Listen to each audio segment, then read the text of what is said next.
Hi friends. ఈరోజు మా అక్క కూతురు వచ్చింది ఫ్రెండ్స్. మా అక్క కూతురు వస్తా వస్తా పండ్లు తెచ్చింది. యాపిల్ పండ్లు, డ్రాగన్ ఫ్రూట్, జాంకాయలు, దానిమ్మకాయలు, నేరేడు పండ్లు కూడా తీసుకొచ్చింది ఫ్రెండ్స్. చాలా పెద్ద పెద్ద పండ్లు అయ్యి ఉప్పు కారం వేసాము. ఇదే నేను ఫస్ట్ టైము ఆ పండుని తింటాం, అందువల్ల కట్ చేస్తాను.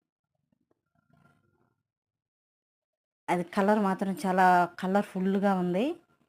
దాంట్లో గింజలు ఎట్టున్నాయంటే మన సబ్జా గింజలు ఉంటాయి కదా, ఆ విధంగా ఉన్నాయి. చూడండి ఫ్రెండ్స్, తింటా ఉన్నాను నేను ఇప్పుడు. చాలా బాగుంది ఆ పండు, చాలా మంచిది ఆంటీ అని చెప్పింది. ఎందుకు తెచ్చావు శ్రీజ అంత రేటు పెట్టంటే, ఆంటీ తోటలో 200 అంట కేజీ, వస్తా తీసుకొచ్చాను ఆంటీ అనింది. చాలా చాలా బాగున్నాయి ఫ్రెండ్స్.